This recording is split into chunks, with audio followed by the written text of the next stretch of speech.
Praise the Lord all. सभी को जय मसीह की। मैं बिलीव करती हूँ आप प्रभु में आनंदित होंगे।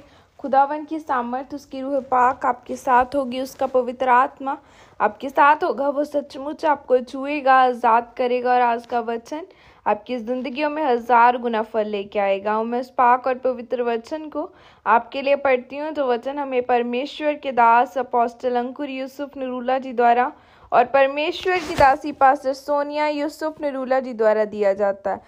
आओ मैं आप उस पाक और पवित्र वचन को आप सभी के लिए पढ़ती हूँ।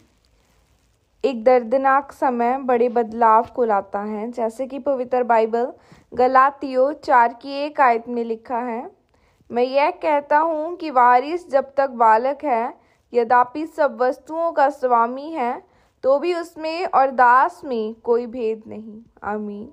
मेरे प्रियो, वचन में लिखा है कि तुम में और नौकर में कोई अंतर नहीं है। जब तक आप बालक को, अर्थात जब तक आप आत्मा में बच्चे हो, आप चाहे अपने 5 साल के बच्चे को कितना भी प्यार करो, लेकिन आप उससे कभी भी गाड़ी चलाने के लिए नहीं देंगे। आप इंतज़ार करेंगे कि वह बड़ा हो और बड़ों के जैसे कार्य कर सके। अगर आपका बच्चा 1 साल का है और वह तुतलाकर बोले, तब वो बच्चा आपको अच्छा लगता है। लेकिन अगर वही बच्चा बड़ा होकर तुतलाकर बोले तो वह भद्दा लगता है। और जिस तरह आप चाहते हैं कि जैसे वह उम्र में बढ़ रहा है, उसी तरह वो समझ में भी बढ़े। इसी तरह परमेश्वर चाहता है कि आप आत्मिक समझ में बढ़ें। लेकिन कुछ मसीही लोग ऐसे हैं जिनकी उम्र तो 40 साल की हो गई है, लेकिन आत्मा में भी वो अभी भी बच्चे ही हैं। परमेश्वर ने आपको वचन दिया है ताकि आप बढ़ सकें। परमेश्वर ने कहा, जिस तरह नौकर घर में खाता पीता है, उसी तरह तुम भी खाते पीते हो। जब तुम गाड़ी में जाते हो, वो भी साथ में जाता है, अर्थात कि दोनों में अधिक अंतर नहीं है। आप अपनी सारी उम्र आत्मा में नौकर की तरह बिता दोगे और आप में और दूसरे लोगों में भी कभी कोई अंतर नहीं होगा, क्योंकि बदलाव आपके हाथ में है और परमेश्वर के हाथ में नहीं।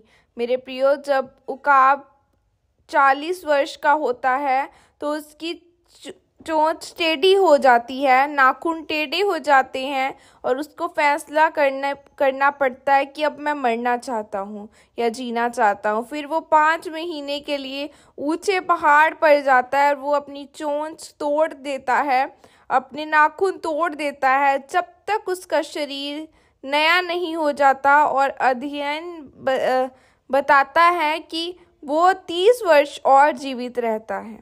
वचन में लिखा है कि मैं तेरी जवानी को उकाब के समान नया कर दूंगा। परमेश्वर ने यहाँ पर आपकी तुलना उकाब के साथ की है। इसका कारण यह है कि अगर आप अपने जीवन में बदलाव देखना चाहते हो तो आपको भी इस दर्दनाक समय से निकलना पड़ेगा। और अगर आप बदलाव नहीं चाहते तो फिर वह आपकी इच्छा है। लेकिन यदि आप चाहते हैं आपका बेटा नशा छोड़े या आपका परिवार उद्धार पाए या आपकी आर्थिक स्थिति सुधरे, तो यह सब आपके हाथ में है। उस उकाब की 5 महीने शारीरिक और मानसिक पीड़ा से गुजरना पड़ता है कि और फिर जाकर उस बदलाव के साथ अपने नए जीवन की शुरुआत करता है। लेकिन आज मसीही उस दर्द में गुजरना चाहता है, पर वो प्रार्थना करना नहीं चाहता, उपवास करना नहीं चाहता। अगर कोई खाने को लंगर प्रसाद दे दे तो वो मना नहीं करता, वो उसको निराश नहीं करना चाहता। फिर यह बदलाव आपके लिए कैसे हो सकता है? परमेश्वर ने हमारी उकाब के साथ तुलना किसी मकसद के लिए की है। परमेश्वर हमें कुछ कहना चाहता है। जैसे एक लाडले बच्चे को परमेश्वर कभी भी प्रधानमंत्री नहीं बना सकता। बाइबल में हमें यूसुफ के बारे में बताती है कि यूसुफ के जीवन में एक दर्दनाक समय शुरू हुआ। यूसुफ को गड्ढे में डाला गया, उसके भाई उसके खिलाफ हो जाते हैं और उसके ऊपर व्यभिचार का इल्ज़ाम लग जाता है और उसके जीवन में निराशा आती है और उसको बंदी गृह में डाल दिया जाता है। तब यूसुफ बच्चा नहीं बल्कि आत्मा में जवान होकर आता है, तो तभी उसे प्रधानमंत्री का पद मिलता है। मेरे प्रियो, आपका दर्द और दूसरे लोगों का दर्द एक जैसा नहीं है। आपकी पीड़ा आपको बढ़ाने के लिए है, ऊंचाइयों पर लेकर जाने के लिए है, एक नया स्तर देने के लिए है, नए अभिषेक से बढ़ने के लिए है। एक मसीही अपनी दो बातों से आगे बढ़ता है, प्रार्थना, दशवांश यानी बोना। आपका आगे बढ़ना और आपका बदलाव को लाना आपके ही हाथ में है, और यह प्रार्थना आपके द्वारा की जाए।